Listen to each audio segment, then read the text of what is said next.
जय हिंद दोस्तों, welcome to sure rack classes. आज का हमारा टॉपिक है सेमेस्टर 1 और सेमेस्टर सेकंड का। जी हाँ, ये जो एक विषय है ये बीए प्रोग्राम का भी है, बीए ऑनर्स इंग्लिश ऑनर्स का भी है, बीए पॉलिटिकल साइंस ऑनर्स का भी है, बीकॉम ऑनर्स का भी है और बीकॉम पार्स का भी है।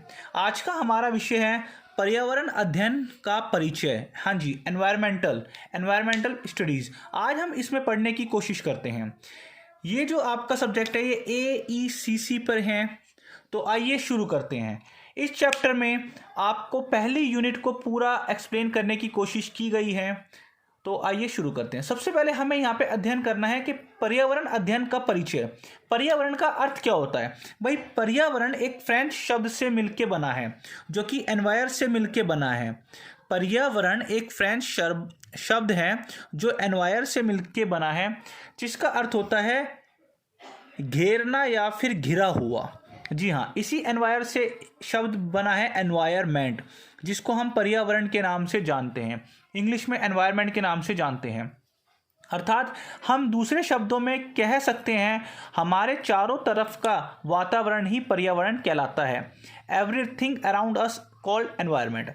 अगर हम एक और शब्द की बात करें तो एनवायरमेंट को हम इस प्रकार से भी बोल सकते हैं, जैसे हमारे आसपास का वातावरण जो पृथ्वी पर जीवन चक्र को संभव बनाता हो, वही पर्यावरण है। जी हाँ, पर्यावरण एक ऐसा वातावरण है जिसमें जीव जंतु बड़े होते हैं और फलते फूलते हैं, उसी को ही पर्यावरण कहा जाता है। अब भाई पर्यावरण में ये सब चीज़ें क्या क्या आती है? अगर हम पर्यावरण घटक की या फिर पर्यावरण अध्ययन की बात करते हैं तो उसमें क्या क्या चीज़ें आती हैं। अगर हम पर्यावरण की बात करते हैं तो पर्यावरण अध्ययन में वो सभी चीज़ें आ जाती हैं जो पर्यावरण में उपलब्ध होती हैं। जैसे पर्यावरण के अध्ययन में हम भौतिक विज्ञान की भी स्टडी करते हैं, रसायन विज्ञान का भी अध्ययन करते हैं, भू विज्ञान का भी अध्ययन करते हैं, मौसम विज्ञान आदि का भी अध्ययन करते हैं। इसी के साथ साथ जीव विज्ञान का भी अध्ययन करते हैं, वनस्पति शास्त्र का भी अध्ययन करते हैं, बायोकेमिस्ट्री का भी अध्ययन करते हैं और बायोटेक्नोलॉजी का भी अध्ययन करते हैं। अगर आपको ये आंसर और बड़ा करना है तो आप इन सब्जेक्ट में इनका अर्थ भी लिख सकते हो। जैसे भौतिक विज्ञान किसे कहा जाता है, रासायनिक विज्ञान किसे कहा जाता है, भू विज्ञान किसे कहा जाता है इत्यादि। जीव विज्ञान किसे कहा जाता है, वनस्पति विज्ञान। जैसे अगर हम वनस्पति विज्ञान या फिर वनस्पति शास्त्र की बात करते हैं तो इसमें पेड़ पौधों का अध्ययन किया जाता है कि किस प्रकार से पेड़ पौधे अपना विकास करते हैं। अगर जीव विज्ञान की बात करें तो इसमें जीवों का अध्ययन किया जाता है कि किस प्रकार से जीव जंतु अपना विकास करते हैं, किस प्रकार से प्रजनन क्षमता करते हैं इत्यादि। अगर हम भौतिक विज्ञान का और रसायन विज्ञान का बात करते हैं तो इसमें हम केमिस्ट्री का, बायोलॉजी का और फिजिक्स के बारे में पढ़ते हैं। तो अगर हम इसी के साथ साथ हम पर्यावरण के अध्ययन में हम अर्थशास्त्र का भी अध्ययन करते हैं, समाजशास्त्र का भी अध्ययन करते हैं, कानून का अध्ययन करते हैं, प्रबंधन का अध्ययन करते हैं, जनसंचार का अध्ययन करते हैं। इसी के साथ साथ हम इसमें तकनीकी रूप से भी अध्ययन करते हैं, जैसे सिविल इंजीनियरिंग का अध्ययन करते हैं। भाई जैसे अगर किसी रिवर के ऊपर फ्लाईओवर बनाना है तो वो सिविल इंजीनियर के द्वारा ही होगा, या फिर समुंदर में कोई चीज़ पे कार्य कर रहे हैं तो वो इंजीनियरिंग के थ्रू ही होगा। नैनो टेक्नोलॉजी का अध्ययन करते हैं, इलेक्ट्रॉनिकल और इलेक्ट्रिकल इंजीनियरिंग आदि का अध्ययन करते हैं। इसी के साथ साथ ही पर्यावरण में हम गणित का अध्ययन करते हैं, सांख्यिकी का अध्ययन करते हैं और कंप्यूटर विज्ञान का भी अध्ययन करते हैं। तो मैं यहाँ पे ये बताना चाहता हूँ कि आपके जितने भी आपको विषय पता है, आपने बचपन से लेकर अब तक जितने विषय सुने हैं वो सभी पर्यावरण अध्ययन का ही एक पार्ट होते हैं। जी हाँ, अब हम बात करते हैं आगे। चलो ठीक है जी। जैसे कि यहाँ पे बताया हुआ है भाई पर्यावरण अध्ययन के विभिन्न रूप कौन से हैं। अगर हम पर्यावरण अध्ययन के विभिन्न रूप करते हैं, जैसे आप ये कहते हो कि सर भाई आपने कह दिया कि बचपन से जो हमने पढ़ता हुआ आया उसमें पर्यावरण किस प्रकार से संबंधित होगा, तो आज हम यहाँ पे अर्थशास्त्र के रूप में पर्यावरण को जानने की कोशिश करते हैं। इसमें यहाँ बताने की कोशिश की गई है कि भाई आर्थिक रूप से पर्यावरण का अध्ययन किस प्रकार से किया जाता है। हम सभी जानते हैं कि अर्थशास्त्र में एक देश के विकास के ऊपर, एक देश की जीडीपी के ऊपर बात की जाती है। तो जब भी अर्थशास्त्र के रूप में हम पर्यावरण का अध्ययन करते हैं ना, तो आज के मुल्क में जो भी मुल्क ज़्यादा विकास करता है, जिस मुल्क की जीडीपी सबसे ज़्यादा अधिक है, इट मीन्स वह मुल्क अपने अपने संसाधनों का ज़्यादा से ज़्यादा दोहन कर रहा है। जैसे अमेरिका है, जैसे इंग्लैंड है, जैसे चीन है, जैसे कनाडा है। जो आज के टाइम में जितने मुल्क, बड़े बड़े मुल्क हैं जो आर्थिक रूप से बड़े मजबूत हैं, इसका अर्थ क्या है कि उन्होंने अपने मुल्क के अंदर जितने भी संसाधन हैं उसका अत्यधिक यूज़ करा है, अत्यधिक उपयोग करा है, जिसके कारण वहाँ से अधिक तेज़ी से विकास हो रहा है। भाई अगर आप ज़्यादा से ज़्यादा संसाधनों का उपयोग करोगे तभी तो विकास होगा। जब आप संसाधनों का उपयोग ही नहीं करोगे तो मुल्क का विकास किस प्रकार से होगा। तो यहाँ पे बोला गया है कि अर्थशास्त्र एवं पर्यावरण के अध्ययन में हम आर्थिक विकास का अध्ययन करते हैं कि किस प्रकार से एक डेवलप कंट्री अपने संसाधनों का अत्यधिक उपयोग कर रही है, जिससे अधिक तेज़ी से वह विकास कर रही है। इसी के साथ साथ अगर उनका विकास अधिक तेज़ी से हो रहा है और संसाधनों का यूज़ अधिक तेज़ी से हो रहा है तो वहाँ पे अधिक प्रदूषण फैल जाएगा। अधिक प्रदूषण भी तो होगा। अगर आप ज़्यादा से ज़्यादा जंगलों को काट रहे हो, ज़्यादा से ज़्यादा भूमि के ऊपर आप केमिकल अगर क्रिया कर रहे हो या फिर इंडस्ट्री को वहाँ पे खोलते हो तो पर्यावरण असंतुलित हो जाता है। जितनी ज़्यादा आप फैक्ट्री खोलोगे उतना ज़्यादा प्रदूषण होएगा, और अगर प्रदूषण होता है तो ये आर्थिक विकास के लिए अच्छा नहीं माना जाता। भाई आर्थिक विकास कब होता है आपका, जब आप संसाधनों का उचित और अधिक यूज़ करते हो। इससे क्या होगा, आर्थिक विकास तभी पॉसिबल माना जाएगा अगर आप संसाधनों का उपयोग तो कर रहे हो, साथ के साथ आपको इस प्रकार से संसाधनों का उपयोग करना है कि कम से कम न्यूनतम प्रदूषण फैले। अर्थात आज के मुल्क में एक जो डेवलप कंट्री है वो अपने आर्थिक विकास के साथ साथ संसाधनों को पुनर्निर्माण के लिए भी कोशिश कर रही है, और वो ऐसी तकनीक का इस्तेमाल कर रहे हैं कि जिसके द्वारा समाज में कम से कम प्रदूषण किया जा सके।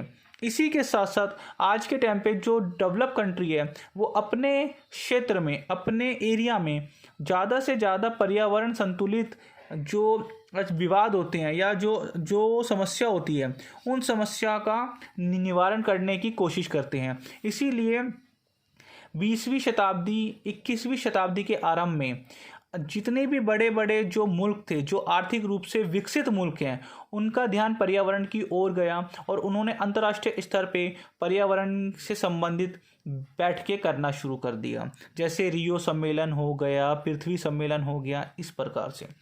अब हम बात करते हैं कि भाई पर्यावरण, अगर आर्थिक विकास हो रहा है, देश की तरक्की हो रही है, तो इससे क्या होगा।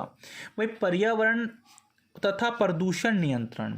भाई देश की अगर तरक्की हो रही है तो तरक्की के साथ साथ प्रदूषण तो बढ़ेगा। जब प्रदूषण बढ़ेगा तो वातावरण में सांस लेने में दिक्कत आ जाएगी। इसके कारण प्रदूषण के कारण गंभीर बीमारियां उत्पन्न हो जाएगी।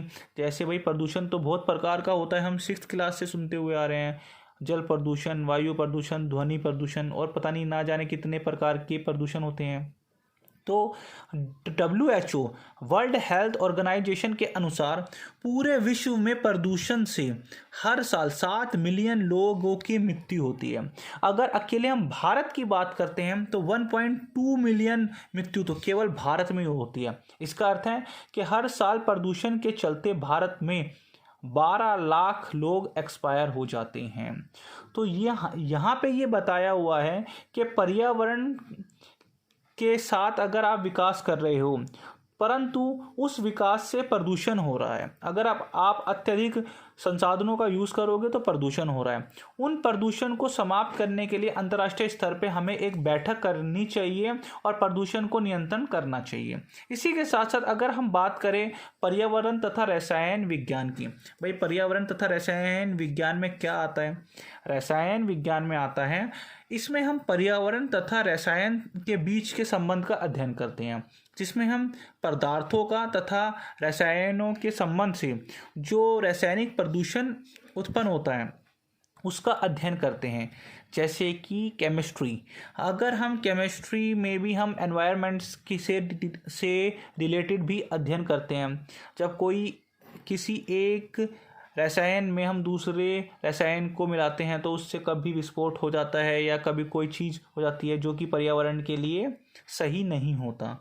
तो इस प्रकार से रासायनिक प्रदूषण भी एक चुनौती की समस्या बनी हुई है आज के समय में। इसीलिए अंतर्राष्ट्रीय स्तर पे समय समय पे पर्यावरण को बचाने के लिए अब बैठकें हो रही हैं। अगर हम पर्यावरण के घटक की बात करते हैं तो पर्यावरण के घटक काफ़ी सिंपल हैं। इसमें 3 प्रकार के घटक होते हैं। पर्यावरण के घटकों को हम भौतिक पर्यावरण और जैविक पर्यावरण या फिर भौतिक पर्यावरण या जैविक पर्यावरण में के नाम से जानते हैं। अगर हम भौतिक पर्यावरण की बात करते हैं तो यहाँ पे हैं component of environment. Component of environment भौतिक पर्यावरण के जो 3 प्रकार हैं, जिसको जलमंडल के नाम से जाना जाता है, स्थलमंडल के नाम से जाना जाता है और वायुमंडल के नाम से जाना जाता है। अगर हम जलमंडल की बात करते हैं, भाई जलमंडल कौन सा होता है? जलमंडल वह होता है जिसमें जल पाया जाता है, अर्थात पृथ्वी के ऊपर तीनों मंडलों पे जल पाया जाता है। हम यहाँ पे जलमंडल की भी बात करते हैं, हम यहाँ पे स्थलमंडल की भी बात कर रहे हैं और यहाँ पे वायुमंडल भी की बात करते हैं। भाई पृथ्वी के ऊपर तो जल होता ही है, साथ के साथ पृथ्वी के अंदर भी होता है, जैसे समुंदर में जल है, पृथ्वी के ऊपर जल है और वायुमंडल में भी जल होता है, क्योंकि वाष्पीकरण होके वो बादलों में चले जाता है पानी और फिर रेन के थ्रू वो वापस पृथ्वी पे आता है। अगर हम जलमंडल की बात करते हैं तो ये है, तो तीनों मंडल में जल पाया जाता है। इसके साथ साथ मानव के शरीर में 70% से अधिक जल पाया जाता है। इसी के साथ साथ यह हाइड्रोजन का ऑक्साइड है।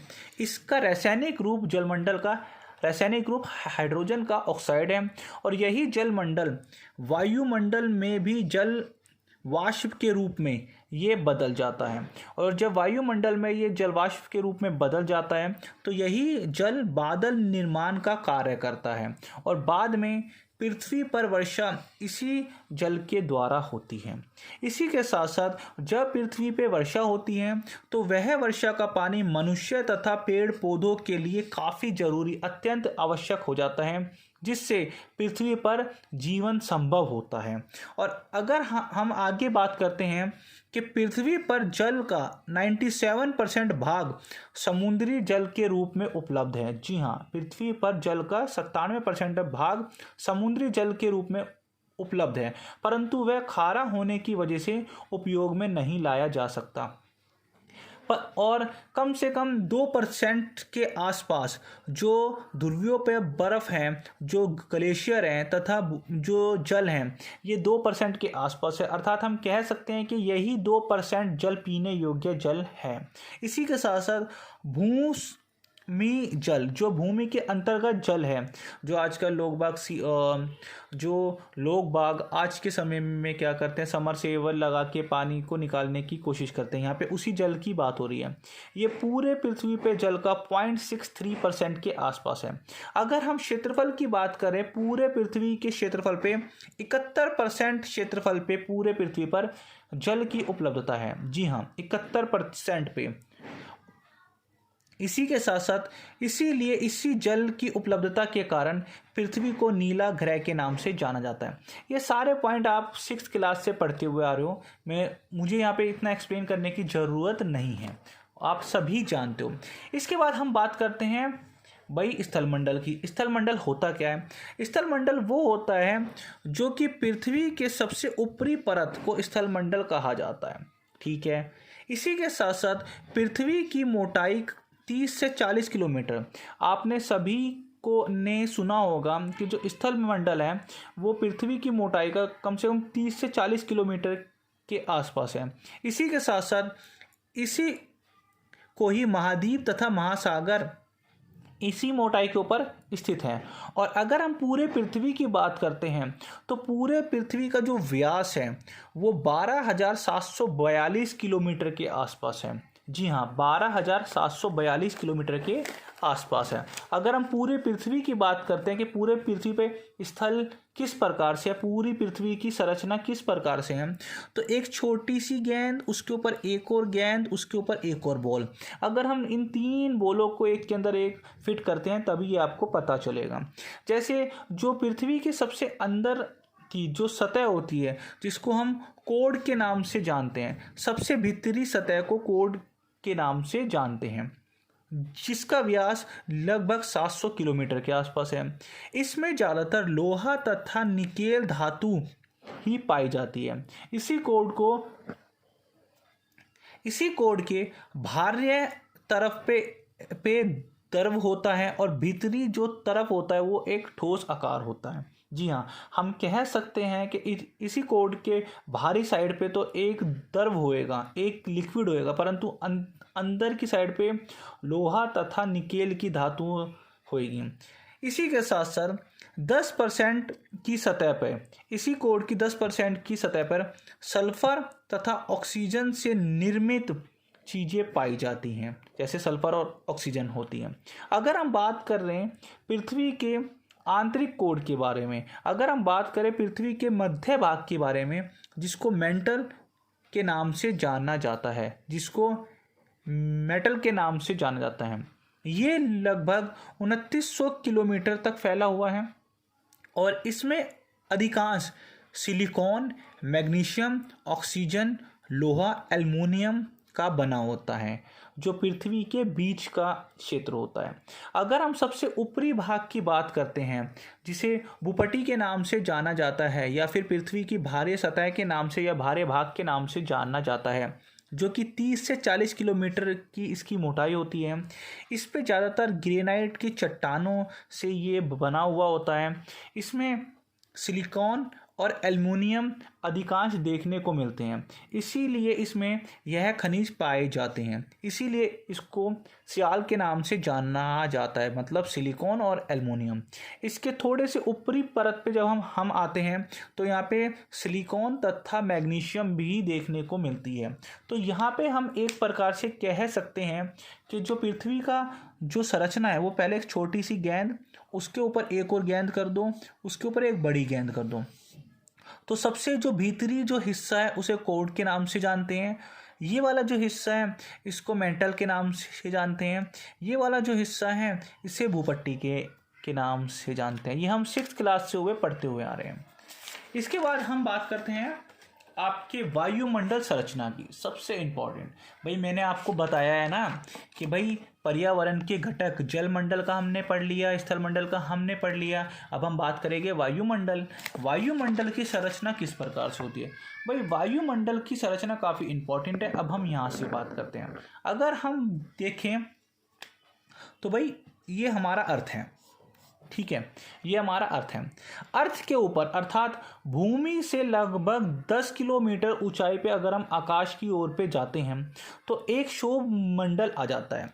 इसी 10 किलोमीटर के क्षेत्र को क्षोभ मंडल के नाम से जाना जाता है, जहाँ पे बादलों का निर्माण होता है, जहाँ पे बारिश होती है, आंधी होती है, तूफान, बादल भी गरजते हैं। अर्थात आप जहाँ पर रहते हो उसकी ऊंचाई से 10 किलोमीटर तक बादल होते हैं, जहाँ पे बारिश होती है, आंधी आता है, तूफान आता है और बादल गरजते हैं। हम दूसरे शब्दों में कहें तो ये वायुमंडल की जो भी घटनाएं होती हैं वो इसी क्षोभ मंडल में देखी जाती हैं। इसी के साथ साथ सबसे ज़्यादा जो घनत्व होता है वो इसी क्षोभ मंडल का होता है और ग्रीन हाउस प्रभाव भी इसी क्षोभ मंडल में कार्य करता है। अब हम बात करते हैं इससे ऊपर की। इससे ऊपर का जो मंडल होता है हम उसे समताप मंडल के नाम से जानते हैं। समताप मंडल ये 50 किलोमीटर की ऊंचाई तक पाया जाता है। जी हाँ, जैसे कि 0 से 10 किलोमीटर तक तो ये हो गया, और भाई 11 से 50 तक का ये हो गया। ये ऊपर नीचे हो जाता है, 51 भी हो सकता है, 55 भी हो सकता है। तो हम कह सकते हैं कि 10 किलोमीटर से 50 किलोमीटर का जो क्षेत्र होता है ऊंचाई पे, भाई अभी आप अपने घर पे ऊंचाई पे अगर आप आसमान की साइड पे 50 किलोमीटर ऊपर चले जाते हो या फिर 40 किलोमीटर ऊपर चले जाते हो तो आप समताप मंडल पे आ जाओगे। ये देखिए समताप मंडल पे आ जाओगे। यही समताप मंडल पे 25 से 30 किलोमीटर ऊंचाई पे ओजोन परत है हमारी। जी हाँ, ओजोन परत उपस्थित होती है, जो कि सूरज की जो किरणें आती है, पैराबैंगनी किरणें, उनसे हमारी सुरक्षा करती है। यहीं क्लोरोफ्लोरोकार्बन से नुकसान पहुंचाने वाली जो की किरणें आती है, ये हमारी सुरक्षा करती है। ये देखिए ओजोन परत बनाया हुई है एक प्रकार से। इसी समताप मंडल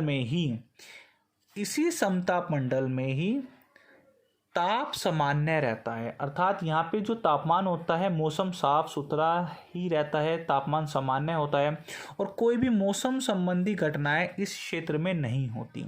इसीलिए जितने भी एरोप्लेन होते हैं, हवाई जहाज होते हैं, वो इसी समताप मंडल में ही उड़ते हैं।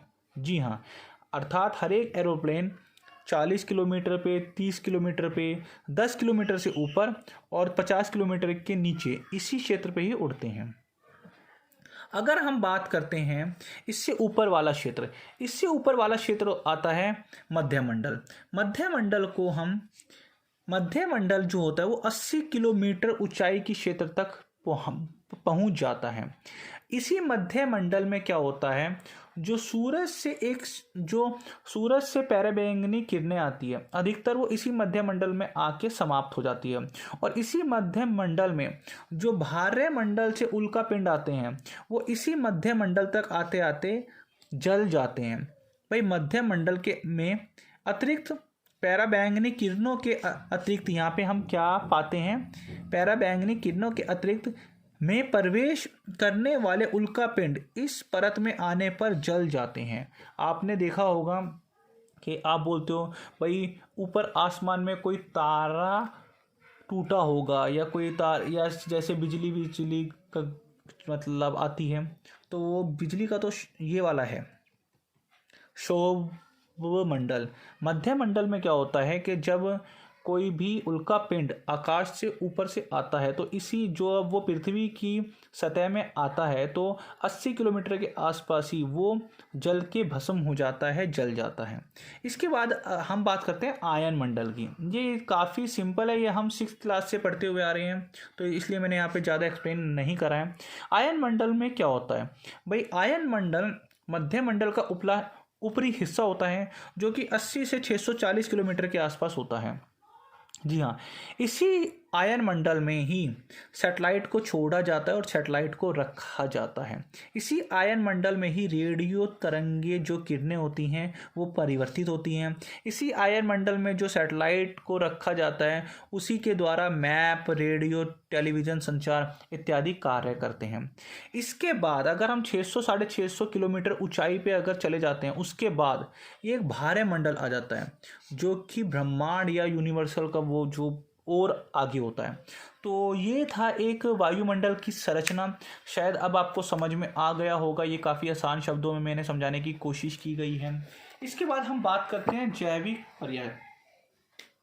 जैविक पर्यावरण। इससे पहले मैं यहाँ आपको बताना चाहता हूँ कि हम पूरी बुक के नोट्स इसी प्रकार से 4 या 5 यूनिट में लेके आने वाले हैं, जिसमें केवल पूरी बुक के 5 या 6 क्वेश्चन होने वाले हैं। इसी प्रकार से आपकी पूरी बुक कंप्लीट हो जाएगी सिर्फ 5 से 6 क्वेश्चनों में। अगर आप हमारा पहला कोर्स परचेज करते हैं, तो आपको हैंडराइटिंग वाले नोट्स दे दिए जाएंगे, आप उनका यूज़ कर सकते हो। इनको आप पॉइंटों में एक्सप्लेन कर सकते हो। अगर आप हमारा दूसरा कोर्स परचेज करते हो, तो इन नोट्स के साथ साथ आपको पूरी बुक की वीडियो का एक्सेस दे दिया जाएगा। आप चाहो तो पूरी बुक की वीडियो की एक्सेस ले सकते हो और वीडियो देख सकते हो, जो ये हैंडराइटिंग वाले नोट्स हैं। अगर आप एडवांस कोर्स परचेज करते हो, तो पहला दूसरा ऑप्शन तो आपके पास है ही, उसके साथ साथ आपको लाइव स्ट्रीमिंग पे हमारे साथ जुड़ने का मौका मिलेगा। साथ ही साथ हमारा व्हाट्सएप नंबर या फिर टेलीग्राम ग्रुप में जुड़ने का मौका मिलेगा। आप अपने क्वेश्चन आंसर हमसे पूछ सकते हो, आपके क्वेश्चनों का जवाब दिया जाएगा। आपके क्या, वैसे ऑलमोस्ट सबके का दिया ही जाता है। इसी के साथ साथ आप जिस चैप्टर पे और आप वीडियो देखना चाहते हो या नोट्स देखना चाहते हो, अगली वीडियो आप आपकी फरमाइश के ऊपर ही होएगी। तो अगर आपको चैनल अच्छा लगा तो प्लीज़ चैनल को सब्सक्राइब जरूर कीजिए। चैनल पे नए हैं तो चैनल को सब्सक्राइब कीजिए, वीडियो को लाइक कीजिए, शेयर कीजिए। चलो यार, लाइक मत करो, शेयर मत करो, सब्सक्राइब मत करो, लेकिन कमेंट जरूर कर दो, क्योंकि आपके कमेंट हमें मोटिवेशन का काम देते हैं। इसके बाद हम बात करते हैं जैविक पर्यावरण की। भाई जैविक पर्यावरण क्या होता है? जैविक पर्यावरण वो होता है जो कि जलमंडल, वायुमंडल और स्थलमंडल, जहाँ पे जीवन का विकास होता है, अर्थात जहाँ पे जीवन पनपता है, जहाँ पे जीव पाए जाते हैं, उसी को जैविक पर्यावरण के नाम से जानते हैं। जैसे इसमें 2 प्रकार के घटक होते हैं, एक वनस्पति घटक होता है, एक जंतु पर्यावरण होता है। अगर हम वनस्पति घटक की बात करते हैं तो इसमें पेड़ पौधे तथा पेड़ पौधों का किस प्रकार से विकास होता है, किस प्रकार से ये ऑक्सीजन लेते हैं, कार्बन डाइऑक्साइड छोड़ते हैं, किस प्रकार से ये अपने भोजन को ग्रहण करते हैं। और अगर हम जंतु पर्यावरण की बात करते हैं तो किस प्रकार से परिस्थिति तंत्र होता है, किस प्रकार से कौन किसको खाता है, कौन किसको खाता है, कौन किसको खाता है, इन सब चीज़ों का अध्ययन किया जाता है। इसी के साथ साथ हम यहाँ पे बात करते हैं पृथ्वी की। पृथ्वी जमीन की कुछ मीटर ऊंचे, अर्थात हम यहाँ पे ये कह सकते हैं कि पृथ्वी के जमीन के कुछ मीटर नीचे ये जीव जंतु पाए जाते हैं। इसी के साथ साथ अधिकांश जो जीव होते हैं वो पृथ्वी की जमीन के ऊपर पाए जाते हैं। इसी के साथ साथ कुछ जीव जंतु पृथ्वी की, कुछ जीव जमीन के ऊपर भी पाए जाते हैं। कुछ जीव जमीन के ऊपर पाए जाते हैं, कुछ जीव जमीन पर पाए जाते हैं और कुछ जीव जमीन के कुछ मीटर नीचे पाए जाते हैं। इसी के साथ साथ सागर में अधिकांश जीव 200 मीटर की गहराई तक पाए जाते हैं। जी हाँ, इसी के साथ साथ ही हम यहाँ पे बात करते हैं पृथ्वी का वह भाग जो जीवित प्राणियों एवं पेड़ पौधों के रहने योग्य होता है, इसी को ही स्फीयर के नाम से जाना जाता है। अगर आपको ये वीडियो पसंद आए तो प्लीज़ वीडियो को लाइक कीजिए, चैनल पे नए हैं तो चैनल पे कमेंट कीजिए। और अब हम अगली वीडियो के लिए मिलते हैं, तब तक के लिए जय हिंद, जय भारत।